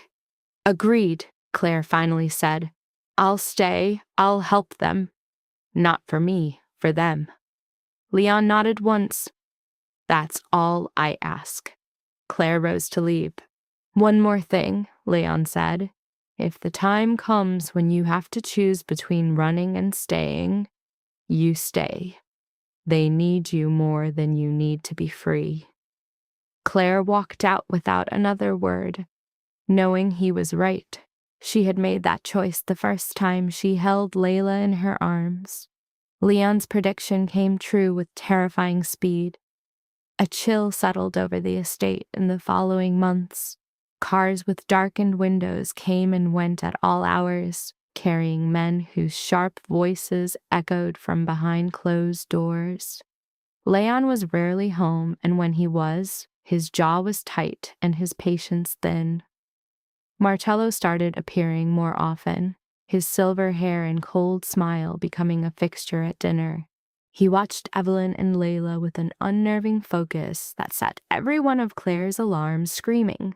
She once saw him watching Layla with her blocks, his gaze cold and calculating. She has his eyes, Marcello said to the empty air. Strong bloodline, the dynasty will continue. Evelyn pulled Layla into her arms, saying nothing. That night, Claire found Evelyn in the nursery, watching the infant sleep in her crib. He terrifies me, Evelyn whispered. Marcello, the way he looks at her, not like a person, but a chess piece. Leon has to keep her safe. Leon might not have that power. Evelyn turned, her face pale in the dim light. You've heard them arguing, shouting, they're fighting for control. If Marcello wins, he won't. You don't know that for sure. Claire didn't know either, but she couldn't say it. They stood in silence, watching the tiny child breathe. Nearly 2, she was starting to speak, her own spirit emerging, stubborn like her mother, and perceptive in a way that sometimes unsettled Claire. If something happens, Evelyn said quietly, promise you'll take care of her. Nothing is going to happen. Promise me anyway. Claire studied her friend's face, seeing the raw terror there. I promise. A measure of tension left Evelyn's shoulders. Thank you. The breaking point came 3 weeks later. Claire was in the vault, cataloging miniature Renaissance portraits when the sound came. Gunfire. Faint, but unmistakable. Sharp cracks echoed through the estate. She froze, her pulse hammering, more shots, then shouting. Claire let the camera fall and bolted for the stairs. Marcus appeared at the vault's entrance, blocking her path. Stay here, he ordered. What's happening? Stay here! He heaved the massive door shut. The lock thundered into place. Claire was entombed. The thick walls muffled the chaos, but she could still hear raised voices, running feet, and the sporadic pop of gunfire from above. She pressed her ear to the steel, trying to decipher the sounds. A battle. An internal war was raging through the house. With Evelyn and Layla caught in the middle, Claire pounded on the door. Marcus, let me out, somebody. Silence answered. Frantic, she scoured the vault for another way out, a phone, anything. But Leon's design was perfect. Built to keep people out, it was just as effective at keeping one in. She was trapped. Hours bled into one another. The sounds from upstairs sputtered and died. A deep, smothering quiet fell. Claire sat on the cold floor, arms wrapped around her knees, and waited. At last, footsteps. The mechanism turned. The door swung inward. Vincent stood in the opening, his shirt dark with blood, a gun in his hand. He looked older than she remembered, the set of his jaw harder. With me, he said. What happened? Where are Evelyn and Layla?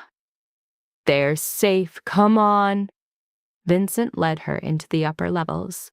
The halls were deserted, but scarred by violence. Bullet holes stitched the walls. Furniture was overturned. Blood stained the marble.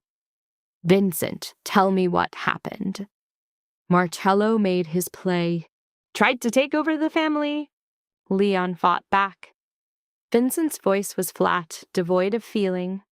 It didn't end well for either of them. A knot of ice formed in Claire's stomach. Where is Leon? At the head of the grand staircase, Vincent stopped and faced her. "Dead. So is Marcello. Half the family is gone or has fled. It's over." The words felt unreal. "Evelyn," Claire said.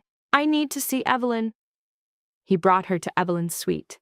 Inside, Evelyn was on the sofa, clutching Layla tightly. They were unhurt, but Evelyn's eyes were raw from crying. "Claire," her voice broke. Claire crossed the room in 3 strides and wrapped her arms around them both. Layla was wailing, confused and scared by the chaos. Claire just held them as Evelyn shook in silent sobs. "What happens to us now?" Evelyn asked when she could finally form the words. Vincent, lingering in the doorway, answered, "I'm taking over what's left. The family's broken. The old guard is dead or scattered. It will take time to rebuild." "And us?" Claire asked. "That's up to you." Vincent holstered his firearm. "I can keep you here, safe but caged, or I can let you go." Evelyn's head snapped up. "Go?" "You're Leon's widow, but you have no real power, and frankly, you're a liability. Too many people know about your marriage. Too many loose ends." Vincent's expression gave nothing away. "So, I'm offering a choice. Stay under my protection, or take what you can carry and leave." Claire's mind reeled. Freedom, after all this time, a real chance. But Evelyn was already shaking her head. "Go where?" she asked. "I have nothing, no money, no family, no work experience." "And Layla?" Her voice cracked. "She's Leon's daughter. Eventually, someone will come for her. Someone who wants to use her or hurt her." "Not if they think you're both dead," Vincent said. A stillness filled the room. "What are you suggesting?" Claire asked carefully. "A fire. Tonight. The East Wing was damaged in the fighting. It wouldn't be hard to make it look like an accident, with bodies burned beyond recognition." "A tragic end for the Moretti family," Vincent said with clinical detachment. "You'd have to cut every tie. New names, new lives, and you could never look back. The prize is your freedom." Desperation warred with terror on Evelyn's face. This was it. The very thing Claire had dreamed of for years. Complete escape. But it meant erasing her entire past and trusting Vincent, the man whose help had led to her recapture once before. "Why are you doing this?" Claire asked, needing to know his angle. Vincent hesitated. "Maybe for a clean slate. I've been a part of this family's poison for too long." He nodded toward Evelyn and Layla. "You all deserve something better." "And if we stay?" Evelyn asked, her mind racing through the possibilities. "You'll be my wards, cared for, protected, but always part of the family's world. No leaving, no outside contact. The same gilded cage Leon built, he finished for her. And if we leave, you vanish. I give you seed money, new papers, and a head start. After that, you're on your own." Claire watched Evelyn absorb the weight of the decision. "Layla needs a normal life," Claire said gently. "A real childhood, away from all this, with a future that isn't defined by this family." "She also needs to be safe," Evelyn countered. "Here, she's protected. Out there, we'd always be looking over our shoulder." "You've been looking over your shoulder since the day you married Leon." Evelyn had no answer to that. "This isn't just my choice," she conceded. "Claire, what do you want?" Claire's gaze fell on Layla, who was now watching the adults with a quiet curiosity. She then looked at Evelyn, a woman worn down by fear and grief. What did she want? Freedom had been the obsession for so long, but her time here had also irrevocably changed her. She was two things now: a mother to the child, Layla, and a lifeline for Evelyn. The choice was a razor's edge: flee back to her own life or stay to defend theirs. Claire heard herself say she would stay. Her reasoning was cold and detached, a grim calculation of risk. The unknown dangers of escape, the loyalty of Vincent, the certainty of being hunted, were weighed against the familiar monster of their confinement. She said she preferred a prison she knew to a freedom that could kill them. It was a classic sign of a spirit bent by trauma, choosing the kinder captor. Claire's quiet vow, surviving, that I'm good at, was a pivot from escape to endurance, a war she would wage from inside the walls to protect the child, Lyra. Across the room, Vincent cleared his throat. A choice had to be made. For the story to work, the fire needed to be real. Evelyn laid out her terms. No more locked doors, no more watching eyes. They would have freedom within the walls, and they would raise Lyra as her mothers. Vincent agreed instantly. If they wanted to leave, he promised they could. On that, he hesitated, admitting he could not erase what they knew of his world. It wasn't total freedom he offered, but an escape from Leon's particular hell, a larger gilded cage. It was more than they'd ever had. Evelyn looked at Claire one last time, saw the silent nod, and gave her quiet consent. We'll stay. The tension visibly drained from Vincent's shoulders. He confirmed the plan. They would die in the fire with Leon, officially ceasing to exist. After he left, Evelyn and Claire sat in the silence, the sleeping child a fragile bridge between them. Have we made a catastrophic mistake? Evelyn's voice was a whisper. It was a possibility, Claire admitted, but a narrative they now owned. A brittle, bitter sound escaped Evelyn's lips. So we are trapped here still. They fell into silence, a fragile truce broken only when Lyra stirred for water, pulling them back into their warped reality. The fire was set 2 nights on. Claire watched from a hidden alcove as the east wing became a pyre, its blaze consuming the night. By the time engines wailed in the distance, the destruction was absolute. Official reports spoke of Leon Moretti, his wife Evelyn, and others lost in the flames. A grim end to a violent internal feud. The story held the news for a week. In effect, Evelyn Bennett Moretti and Claire Bennett ceased to exist. In their place remained 2 women and a girl on a sprawling property, their lives in the hands of a dubious guardian, waiting for their new identities to be forged. A strange quiet descended in the weeks after the blaze. The estate felt hollowed, its halls emptied by flame and flight. Vincent populated the grounds with a staff whose allegiance was solely to him. Mrs. Kovach, ever the stoic, carried on as if nothing had changed. Marcus was simply gone, his fate an unanswered question, another ghost haunting the property. True to his word, Vincent ordered the locks on her doors removed and her ever-present guards dismissed.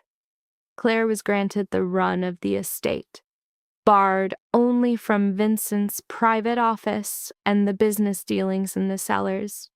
It was the illusion of freedom, a performance she was keenly aware of. Evelyn, adrift without Leon's suffocating presence, struggled to find her footing in this new silence. She poured all her energy into Lyra, creating a world of lessons and games, desperately trying to build the childhood that never was. Claire returned to the vault's cold embrace. At Vincent's behest, she resumed her cataloging, a salary now offered for her grim expertise. The money appeared in an account bearing a name not quite her own. "You are under no compulsion," Vincent had said, a nod to the moral corrosion she felt handling stolen beauty. "It unsettles me," Claire had admitted. "Yet my skill is undeniable, and the work dulls the ache of what I have lost." He had nodded, a mask of empathy in place.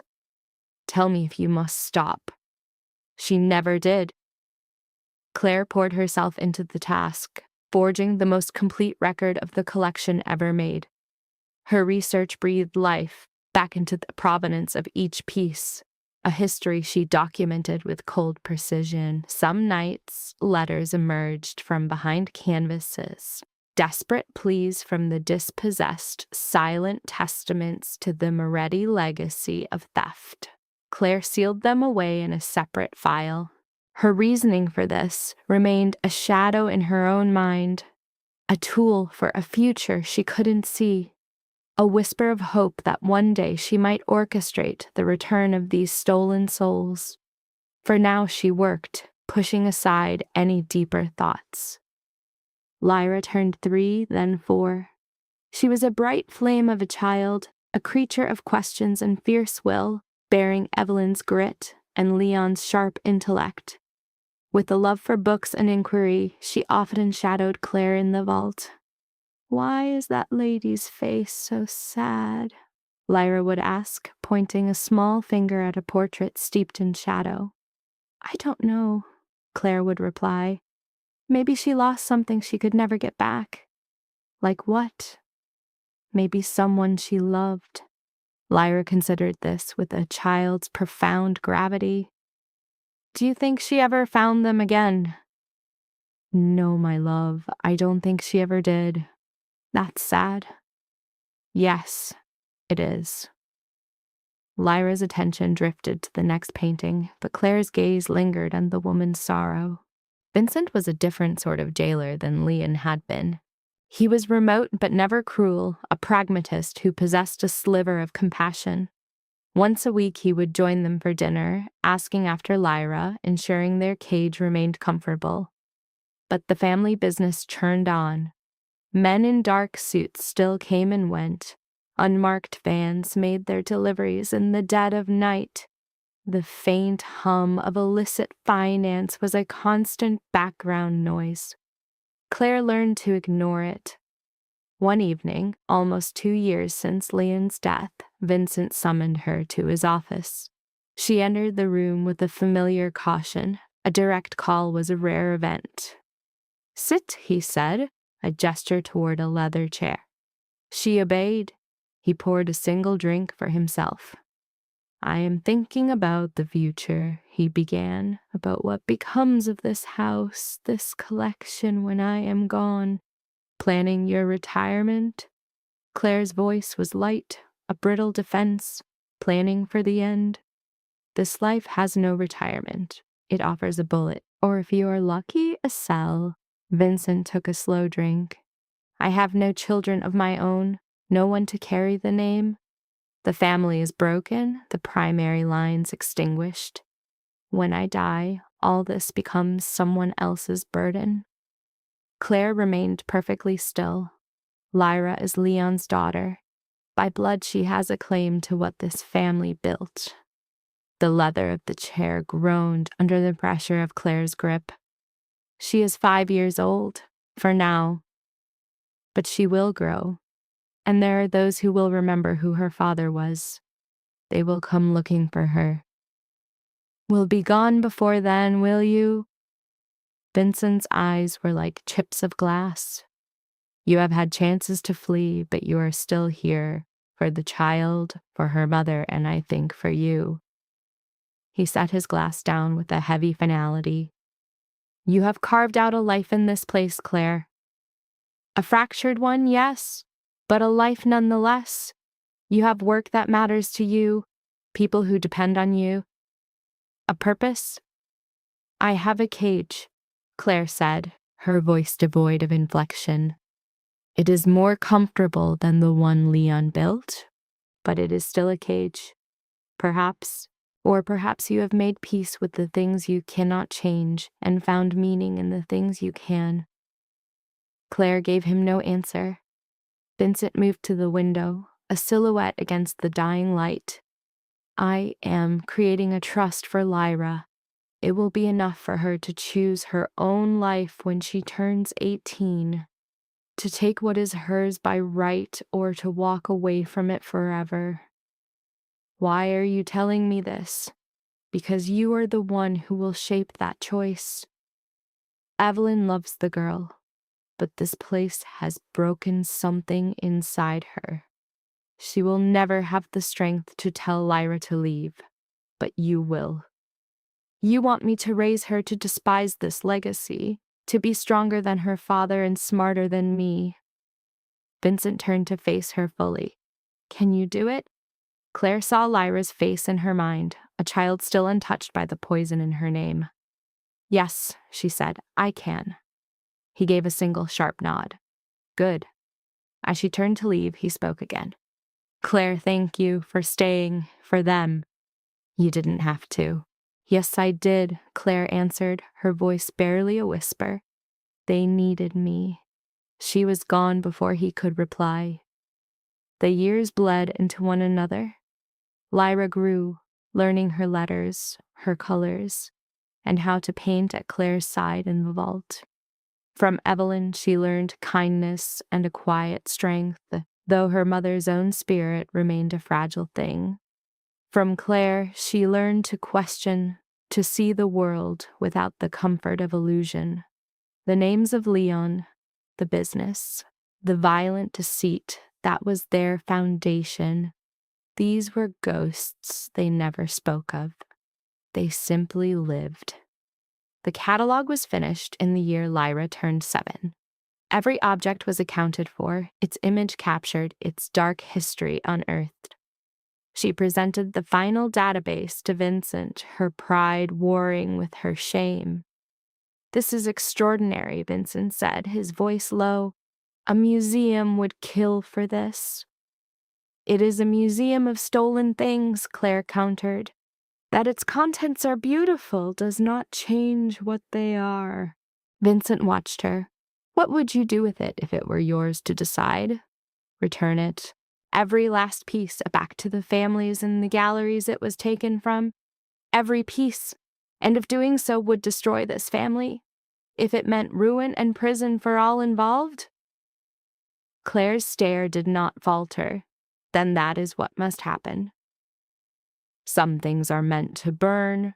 Vincent's expression was unreadable. You may get your wish sooner than you think.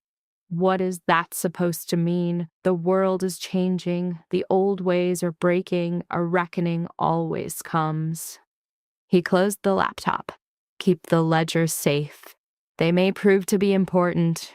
He said nothing more, but 3 months later, Claire understood. Federal agents stormed the estate before dawn, their weapons drawn. Vincent was taken into custody on charges of racketeering and fraud, a litany of crimes Claire could only half comprehend. She, Evelyn, and Lyra were placed in protective custody as their world was torn apart. The vault's treasures were seized as evidence, Claire's own meticulous work. The ledgers she had so carefully maintained became the cornerstone of the government's case. Every entry she had made, every stolen masterpiece, every shadowed transaction was now a nail in the Moretti family's coffin. Vincent's trial began 6 months later. Convicted on 37 counts, he was sentenced to 40 years in a federal prison. The estate was forfeited, its riches liquidated to pay restitution to ghosts. For their testimony, Claire, Evelyn, and Lyra were given an offer. New names, new lives, a complete erasure of their past, absolute freedom. They took it.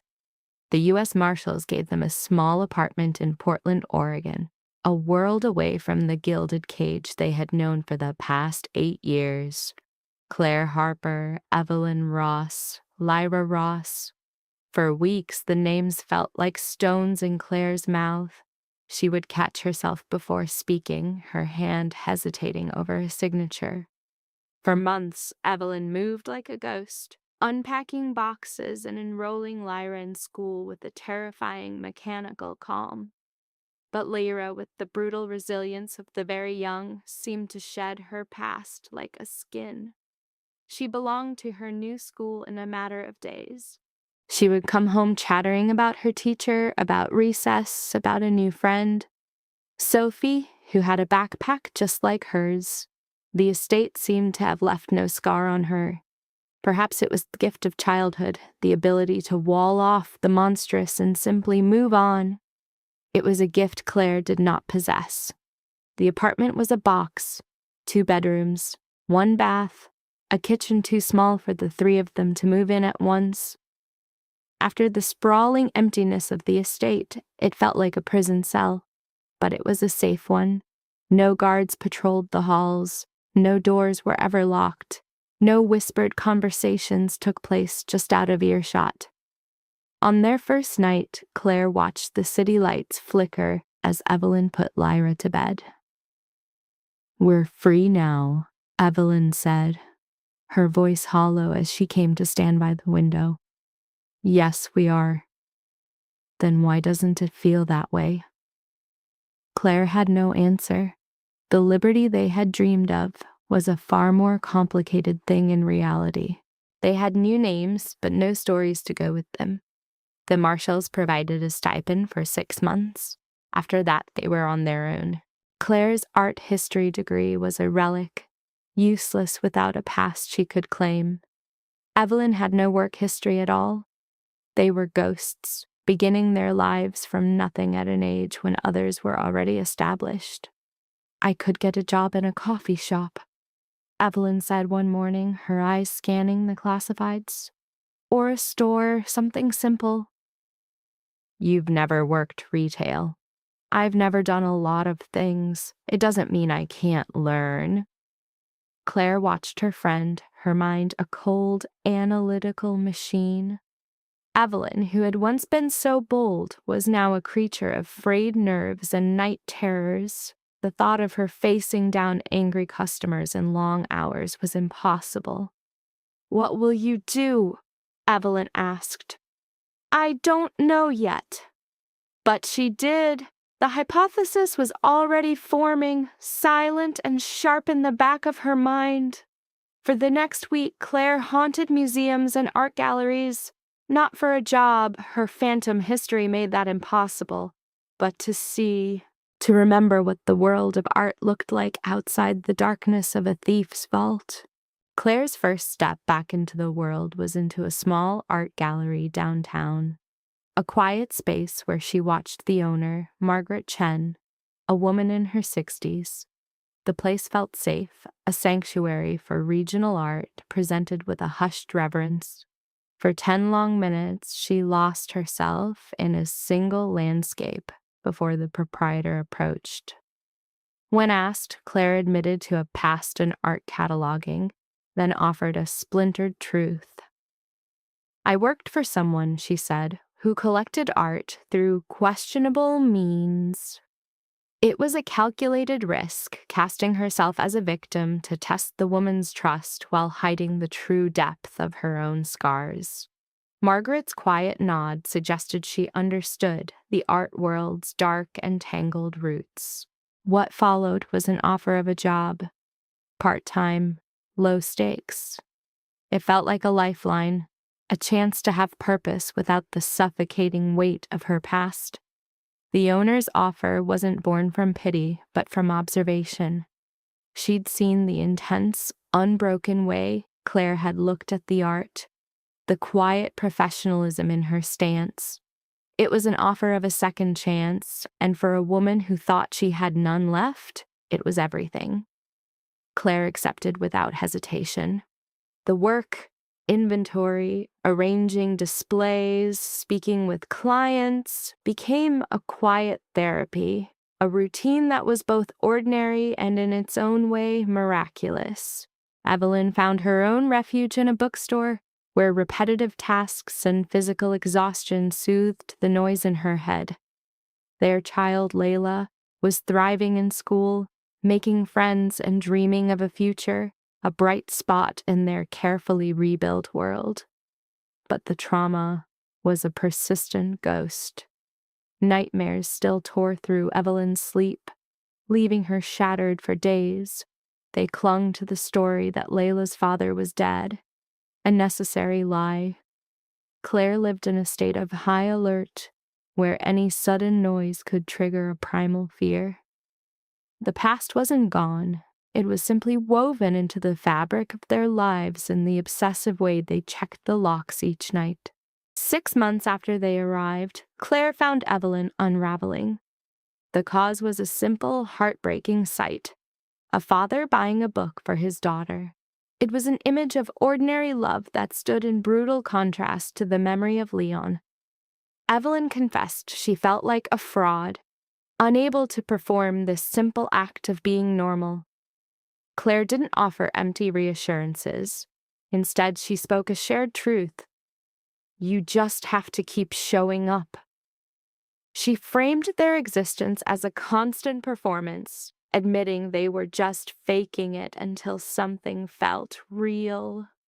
The simple act of cooking dinner together with the child was enough to restore, for a moment, the fragile peace. 2 years passed in quiet rhythm. Layla turned 11, her mind brilliant, excelling in forensics and debate. When she asked for a museum trip, the sheer normalcy of the request hit Claire with the force of a physical blow. Claire was now an assistant manager, and their combined pay allowed them to move to a bigger house where Layla had her own room. But in Layla's 12th year, this constructed peace was shattered by a knock on the door. 2 U.S. Marshals stood on their porch. In an instant, Claire's mind snapped back to a state of pure threat assessment, certain their old life had finally caught up to them. The agent's calm demeanor, however, suggested a different kind of storm was coming. The name they spoke was Vincent Moretti. The news was delivered with clinical precision. Terminal pancreatic cancer, a prognosis of 3 months. Moretti had officially requested to see Claire. Her stomach plummeted. The marshals offered no reason for the request, but promised her absolute security if she agreed. Evelyn's fear was immediate and visceral. She insisted Claire owed the man nothing. But Claire was already calculating, weighing the man who had helped her escape against the man complicit in their years of captivity. She told the agents she needed time. After they left, she and Evelyn began to dissect the impossible choice. Evelyn saw only a trap, a dying man's last-ditch effort at manipulation or closure. Claire countered that the presence of federal marshals meant the meeting was secure. It wasn't about what she wanted to do, but what she needed to do. A part of her yearned to let that entire chapter of her life die with him, but the part that remembered his role in their escape needed answers. The meeting, she concluded, was a psychological necessity. In a testament to their bond, Evelyn refused to let her go alone. "We do this together," she stated. They arranged for Layla's care and were taken to a federal prison, a sterile, oppressive place that was everything Claire had expected.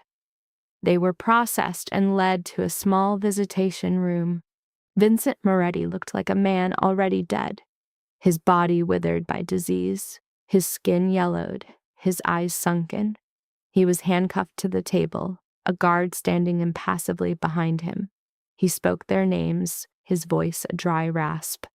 Claire cut straight through the silence. "What do you want?" His stated purpose was simple: an apology and an explanation. Evelyn scoffed at the word. Vincent, unbothered, began a confession, admitting that his silence, his inaction in the face of his family's evil, was its own profound crime. He spoke of Claire's abduction and Evelyn's forced marriage, calling his own behavior a cowardice born of self-preservation. Claire just watched him, her face a mask. She asked what prompted this sudden need for confession. Moretti explained that the records she'd compiled had led to the recovery of over 60 pieces of stolen art, returned to the families they were taken from. Then came the second revelation. A $2 million trust for Layla from legitimate funds would become available to her at age 18. Evelyn immediately rejected the money. Moretti clarified it was only for the child, a chance at a future free from their past. It was, he claimed, the freedom he had failed to give them himself. Claire continued to study him, searching for the angle, the hidden manipulation. All she saw was a dying man trying to balance his own ledger. "Is that everything?" she asked. "Almost," Vincent rasped, shifting his weight. "It's important you know that I was the one who contacted the federal authorities. I gave them the information that led to the raid." Evelyn gasped. "Why?" Claire asked, her voice steady. "I had reached my limit," he said. "With the life, the violence. I was tired of my part in a machine that destroyed everything it touched. And the three of you deserved better." His eyes glistened with tears he wouldn't shed. "I couldn't undo what was done, but I could burn the whole thing down to give you a way out." Claire processed the new information. "You took a 40-year sentence to get us out." "I went to prison for what I did," he corrected. "Your freedom was the only good thing to come out of it." After a long silence, Claire gave her verdict. "I don't absolve you. I can't. What we went through, what Leon did, that isn't something I am capable of forgiving."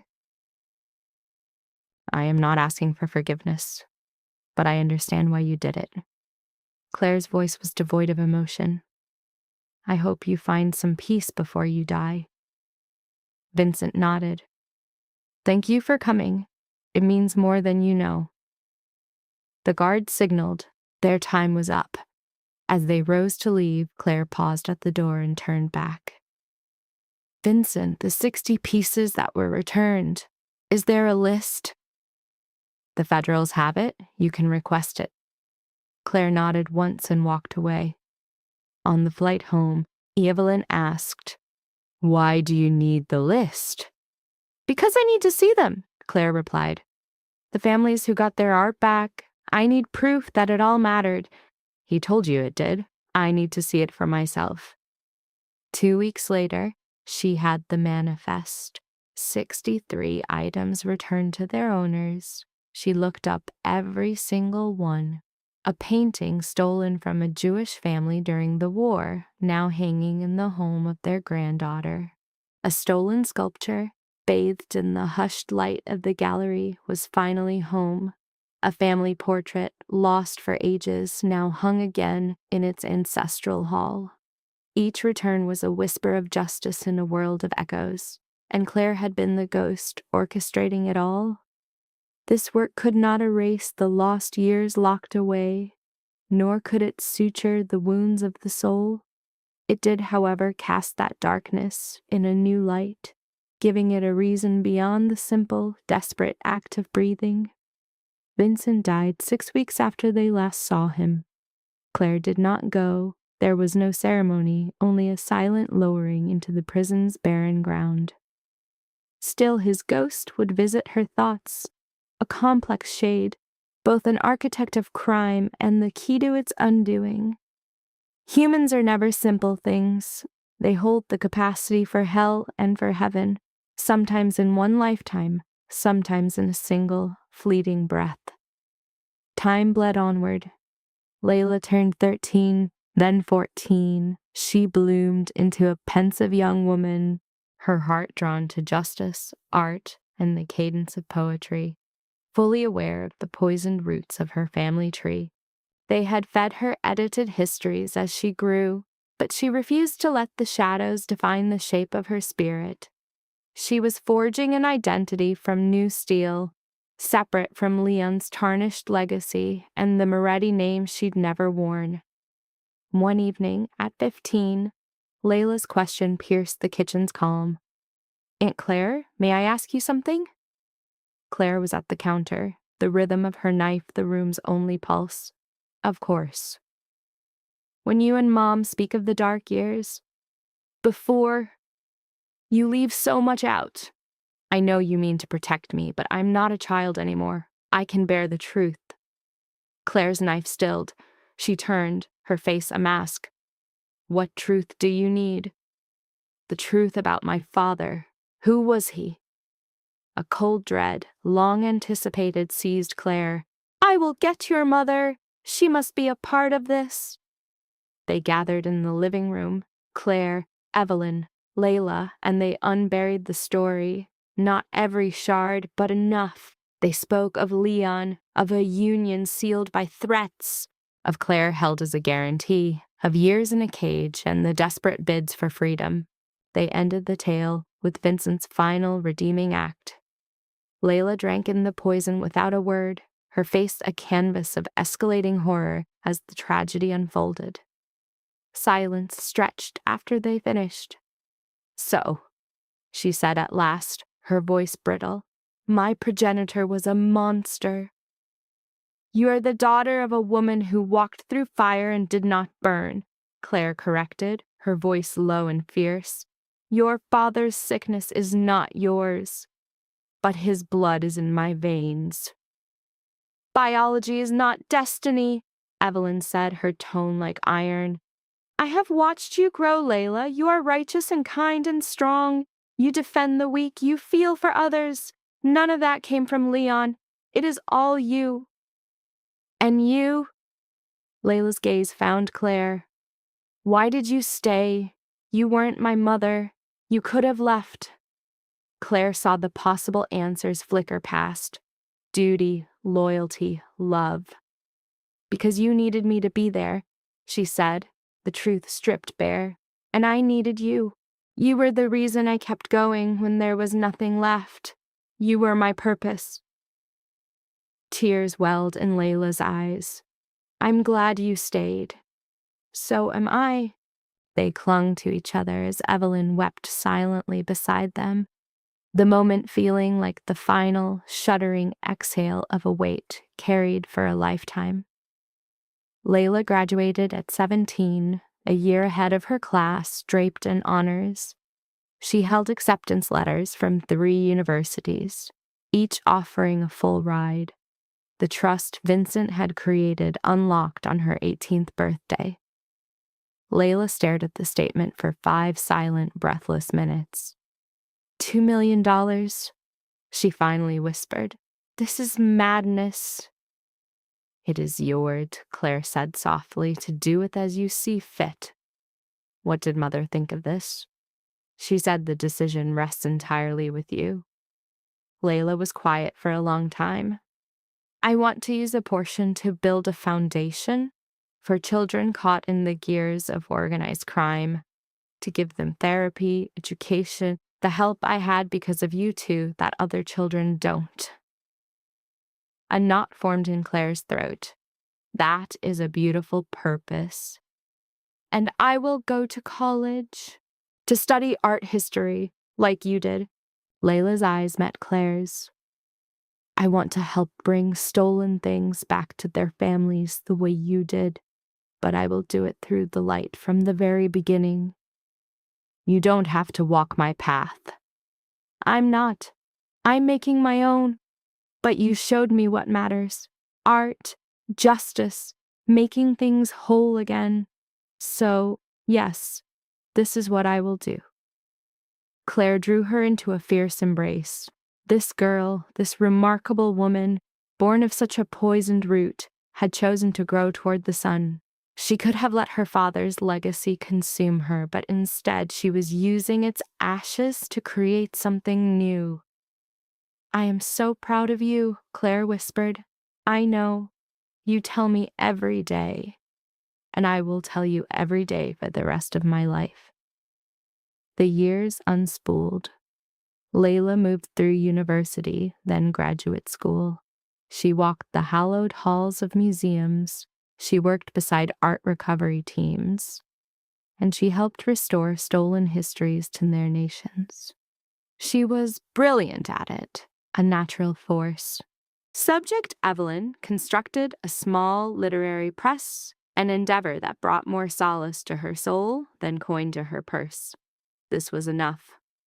Subject Claire kept her post at the art institution, inheriting its directorship when her mentor retired. A decade later, she sold her stake in the gallery and retreated into academia, discovering a new purpose in seeing the spark of creation ignite in the eyes of her students. Their lives were not built in spite of their trauma, but around it. The wound had become part of the tapestry, a dark thread that gave the rest of the colors their depth. At a party for Layla's 30th birthday, Claire felt a profound calm settle over her, a state of being she had not known for many years. It was not the absence of pain, but the acceptance of its shadow and a quiet peace with the path her life had taken, and with the women they had all become. Evelyn initiated a quiet exchange, a shared glance acknowledging their journey. Both subjects, now in their 50s, bore the subtle marks of age but radiated an unyielding resilience. "We achieved a favorable outcome," Evelyn observed, her tone detached. "Indeed," Claire agreed. "This level of recovery exceeded my initial prognosis." "And mine." Layla called them for the cake-cutting ritual. In that fleeting moment of belonging, Claire pictured him, Leon, and imagined his reaction to this scene of their autonomy. The thought of his narcissistic rage at his utter loss of control brought a faint smile to her lips, a final quiet act of liberation. Years later, at 63, a message from Layla announced new developments, her forthcoming marriage to a woman named Sarah, and their shared request for her and Evelyn to stand as their attendants. The message detailed their plans to begin adoption proceedings. They had found a specific child, a girl, 8 years old, lost in the foster system after her parents were incarcerated. Layla, anticipating Claire's fears, explained her motive clearly: a need to enact the same rescue she had once received. She felt a powerful calling to offer a healing connection to another lost soul. Claire absorbed the words, a memory of her own past self flashing through her, a creature of hypervigilance who longed only for invisibility. The long arc from victim to survivor, and now to savior, was finally complete. "You will be an excellent mother," she affirmed. "I had the very best models." The wedding was an intimate ceremony, steeped in hope. Standing beside Evelyn, Claire felt the stark contrast between this bright, open space and the suffocating memory of her own long-ago wedding. The new child, Emma, came into their lives 6 months later. The girl was quiet and watchful, a small ghost whose guardedness reminded Claire so much of her own younger self. Layla's approach to parenting was a study in patience, a constant, gentle attunement to the child's silent fears. Claire watched these scenes unfold. Layla reading to Emma in a soft voice, guiding her small hand in a drawing, promising her safety with every action. And she saw the great, tragic cycle finally break. The inherited curse of trauma could be stopped. The pattern could be shattered by one person's will to rewrite her own story. For Claire's 65th birthday, Evelyn arranged a small gathering of only their intimate circle. Emma came to Claire, her expression serious. She wanted to learn about art. The child spoke with a clear, unwavering purpose that sent a tremor through Claire's soul. "That's what I want to do. I want to fix what's wrong." Claire knelt and pulled the small body into an embrace. "In that case," she whispered, "I will teach you everything I know." That night, Claire sat in the quiet dark, tracing the long, winding path of her existence. She saw the journey from the first moment of terror to this present, anchored in a family she had built from the wreckage. She had weathered storms of crippling fear and watched her own mind splinter. Her choices, once seen as weakness, were reframed as brilliant, desperate strategies for survival. Through it all, she had nurtured a profound capacity to love and had forged a life of meaning from ruin. She had helped raise a child who, in turn, was now raising another, passing down resilience like a sacred heirloom. The woman who once prayed to be invisible now stood fully in the light, refusing to ever be erased again. Maybe this resolution was enough. Maybe it was the best they could have hoped for. Claire let her eyes drift shut, taking in the full measure of her new existence, the ache of all she had lost, the fragile hope of what was gained, and the silent recognition of the person she had become. She had endured. They had all endured. And in the crucible of that survival, they had finally learned how to live.